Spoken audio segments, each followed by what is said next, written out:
Bangla rock মিউজিকের কিংবদন্তি নগর বাউল খ্যাত মাহফুজ আনাম জেমস তার ভক্তদের জন্য এক বড়সড় চমক নিয়ে এলেন। তিনি আবারও বাবা হয়েছেন এবং একই সঙ্গে প্রকাশ্যে এনেছেন তার তৃতীয় বিয়ের খবর। এই ঘটনাটি জেমসের ব্যক্তিগত জীবনে এক নতুন অধ্যায়ের সূচনা করল।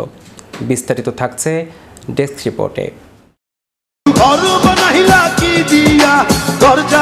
বাংলা রক মিউজিকের কিংবদন্তি নগর বাউল খ্যাত মাহফুজ আনাম জেমস তার ভক্তদের জন্য এক বড়সড় চমক নিয়ে এলেন। তিনি আবারও বাবা হয়েছেন এবং একই সঙ্গে প্রকাশ্যে এনেছেন তার তৃতীয় বিয়ের খবর।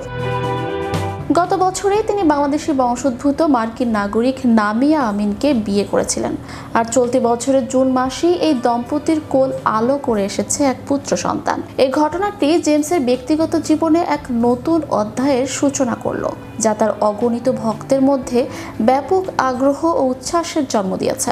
জানা যায়, জেমস নামিয়া দম্পতির এই সন্তানের নাম রাখা হয়েছে জিবরান আনাম। ব্যক্তিগত জীবনকে বরাবরই প্রচারের আলো থেকে দূরে রাখতে স্বাচ্ছন্দ্য বোধ করেন এই রকস্টার। তার দ্বিতীয় স্ত্রী বেনজিরের সঙ্গে বিচ্ছেদ ঘটেছে তাও প্রায় 1 দশক আগে। এরপর দীর্ঘ সময় ধরে তিনি কেবল তার সঙ্গীত আর নগর বাউল ব্যান্ড নিয়েই ব্যস্ত ছিলেন।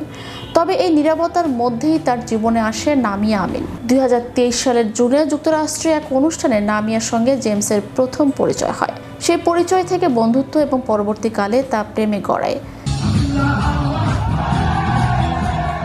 নামিয়ার জন্ম ও বেড়ে ওঠা যুক্তরাষ্ট্রে।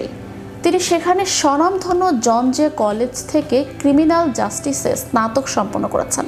পরিচয়ের ঠিক 1 বছর পর 2024 সালের 12 জুন জেমস ও নামিয়া ঢাকায় পরিবারের সদস্যদের উপস্থিতিতে বিয়ের আনুষ্ঠানিকতা সম্পন্ন করেন। এই বিয়ের খবরটি এতদিন লোক চক্ষুর আড়ালেই ছিল। বিয়ের 1 বছরের মাথায় 2025 সালের 8 জুন এই তারকা দম্পতির জীবনে আসে বহু কাঙ্ক্ষিত সেই মুহূর্ত। নিউ ইয়র্কের হান্টিংটন হাসপাতালে ভোর 3:30টায় জিবরান আনামের জন্ম হয়। পরিবার সূত্রে জানা যায়, সন্তান জন্মের সময় জেমস সহ পরিবারের অন্য সদস্যরা হাসপাতালে উপস্থিত ছিলেন। মা ও নবজাতক উভয়ই সুস্থ আছেন। পুনরায় বাবা হওয়ার এই অনাবিল আনন্দ নিয়ে মাহফুজ আনাম জেমস তার অনুভূতি ব্যক্ত করতে গিয়ে বলেন, এই অনুভূতি আসলে বলে বোঝানো সম্ভব না। আমি সত্যি ভাষা খুঁজে পাচ্ছি না। তবে এতটুকু বলবো, আল্লাহর কাছে অশেষ শুকরিয়া, তিনি আমাকে সুস্থ সবল সন্তান দান করেছেন। তিনি তার ভক্ত ও শুভানুধ্যায়ীদের কাছে স্ত্রী ও সন্তানের জন্য দোয়া চেয়েছেন। জেমস বলেন, সবাই আমার স্ত্রী ও সন্তানের জন্য দোয়া রাখবেন।